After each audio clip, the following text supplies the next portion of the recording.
여러분 안녕하십니까? 강신업 변호사입니다. 90대 여성이 지난 4월 7일 서울 서초구 자택에서 온몸에 멍이 든 채 숨진 채 발견됐습니다. 셋째 며느리가 시어머니가 쓰러졌다고 119에 신고를 했고요. 당시 첫째 아들과 둘째 아들이 함께 있었다고 진술했습니다. 도대체 어떻게 된 일일까요? 아들들은 이렇게 주장합니다. 며느리보다 먼저 현장에 도착한 첫째 아들과 둘째 아들은 어머니가 스스로 목숨을 끊었다고 주장합니다. 신고는 며느리가 했지만 며느리보다 자기들이 먼저 현장에 도착했는데 첫째 아들과 둘째 아들의 얘기입니다. 어머니가 스스로 목숨을 끊었다는 겁니다. 어쨌든 119에 신고가 됐고 경찰이 수사에 착수하게 됩니다. 경찰은 숨진 모친의 휴대전화에서 가족 간의 갈등 흔적을 발견하게 됩니다. 사건 당일 다툼 소리를 들었다는 이웃의 증언도 확보가 됐습니다. 국가서는 부검을 했습니다. 결과 사망 원인이 자살이 아니라는 소견을 냈습니다. 타살이라는 겁니다. 첫째 아들과 둘째 아들이 수사를 받았고 존속 상해치사 혐의로 기소가 됐습니다. 어떻게 된 일일까요? 부검을 통해서 사망 원인을 규명해 봤더니 이것이 살인이라는 겁니다. 그런데 부검을 하기가 어려웠습니다. 가족이 반대했습니다. 아들들이 부검에 극구 반대를 했습니다. 그렇지만 피해자의 몸에 멍이 많았고 갈비뼈가 여러 개 부러져 있었고 뇌출혈도 있었습니다.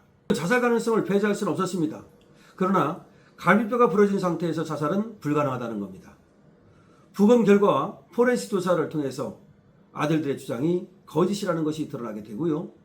결과적으로 이제 살인사건이라는 것이 확실해졌습니다. 그런데 이 살해를 감추기 위해서 이들이 증거를 은폐하려 했던 그런 정황들도 다수 발견이 됐습니다. 그럼 이제 범행 동기가 뭐냐? 살인사건은 항상 범행 동기가 있습니다. 근데 알고 봤더니 충격적인 범행 동기가 있었습니다. 이 돌아간 90대 어머니는 엄청난 부자였습니다. 재산 분배 과정에 첫째 아들과 둘째 아들이 불만을 품었던 정황도 드러났습니다.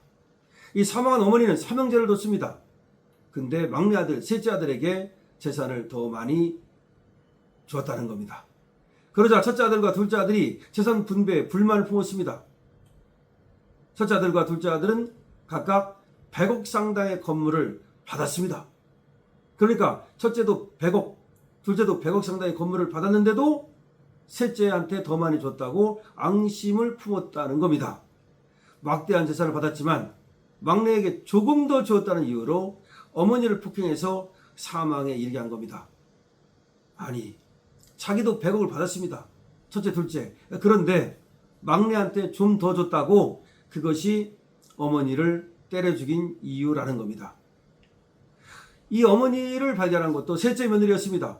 셋째 며느리가 시어머니를 발견하고 신고를 했던 겁니다. 근데 그 당시 첫째와 둘째 아들이 현장에 함께 있었던 겁니다. 그러니까 셋째 며느리가 발견을 하기 전에 이 첫째와 둘째 아들이 현장에서 어머니를 결국은 구타해서 사망케 한 거죠.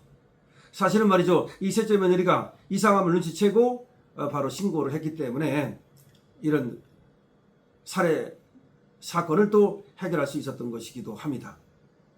첫째와 둘째 아들이 셋째 며느리가 오기 전에 이미 범행을 저지르고 일부러 셋째 며느리를 현장으로 불렀던 겁니다. 알고 보니까 셋째 며느리한테 뒤집어 씌우려고 했던 것이 아닌가, 이런 지금 얘기까지 있습니다. 그러니까 아주 그야말로 사악한 그런 아들들이다라는 것을 우리가 알 수 있죠. 이것이 100억 유산 패륜 사건입니다.